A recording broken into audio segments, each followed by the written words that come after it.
Viking സീരീസിലെ ഏറ്റവും വലിയ ചതിയൻ ആരാണെന്ന് ചോദിച്ചാൽ ഭൂരിഭാഗം ആളുകളും പറയുന്ന ഒരു പേരുണ്ടോ, ബ്രദർ ഓഫ് റാഗ്നർ. പക്ഷെ എന്നെങ്കിലും റോളോ റാഗ്നറിനെ കൊല്ലാൻ ശ്രമിച്ചിട്ടുണ്ടോ? ചതിയൻ, വഞ്ചകൻ, ദുഷ്ടൻ എന്നൊക്കെ ആരൊക്കെ വിളിച്ചാലും റോളോയ്ക്ക് നഷ്ടപ്പെടാതിരുന്ന ഒന്നുണ്ട്: റാഗ്നറോടുള്ള സ്നേഹം. യാൾബോർഗുമായി ചേർന്ന് യുദ്ധം ചെയ്യുന്ന റോളോയെ നിങ്ങൾ ഓർക്കുന്നില്ലേ?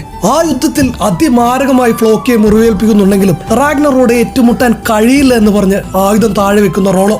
പാരീസിൽ റാഗ്നറുടെ സൈന്യം ദയനീയമായി പരാജയപ്പെട്ട് നിൽക്കുമ്പോൾ ബോട്ടിന് മുന്നിൽ വന്നു നിന്ന് ചതിയൻ എന്ന് റാഗ്നർ വിളിക്കുമ്പോഴും റോളോയുടെ ഒരമ്പകലത്തിലായിരുന്നു റാഗ്നർ നിന്നിരുന്നത് എന്നോർക്കണം. ഒടുവിൽ പാരീസിലെ അവസാന യുദ്ധത്തിൽ നേർക്ക് നേർ ഏറ്റുമുട്ടി അതിഭീകരമായി പരിക്ക് പറ്റിയ റാഗ്നറെ വലിച്ച ബോട്ടിലേക്കിട്ട് വൈക്കിങ്ങുകൾ പിന്മാറുമ്പോൾ റോളോ പറയുന്ന ഒരു കാര്യമുണ്ട്: അവരെ വിട്ടേക്കൂ. റോളോ ഒരിക്കലും റാഗ്നറെ വെറുത്തിട്ടില്ല, കൊല്ലാൻ ആഗ്രഹിച്ചിട്ടില്ല. പക്ഷെ റാഗ്നറുടെ താഴെ നിന്നുകൊണ്ടുള്ള ആദരവ് റോളോ ആഗ്രഹിച്ചിട്ടുമില്ല. വൈക്കിംഗ് സീരീസ് കണ്ട മിക്ക ആളുകളും എന്റെ ഈ പ്രസ്താവനയെ തള്ളിപ്പറയും. സത്യത്തിൽ ചതിയൻ, വിശ്വാസ വഞ്ചകൻ എന്നീ വിശേഷണങ്ങൾ മാത്രമാണോ റോളോയ്ക്ക് ചേരുന്നത്? റാഗ്നർ കഴിഞ്ഞാൽ ഏറ്റവും കോംപ്ലക്സ് ആയ, ഏറ്റവും കോംപ്ലിക്കേറ്റഡ് ആയ വൈക്കിംഗ് സീരീസിലെ ഒരു ക്യാരക്ടറായിരുന്നു റോളോ. പക്ഷെ എവിടെയെങ്കിലും റോളോയെ നീതീകരിക്കാവുന്ന എന്തെങ്കിലും ശരി നിങ്ങൾ കണ്ടിട്ടുണ്ടോ?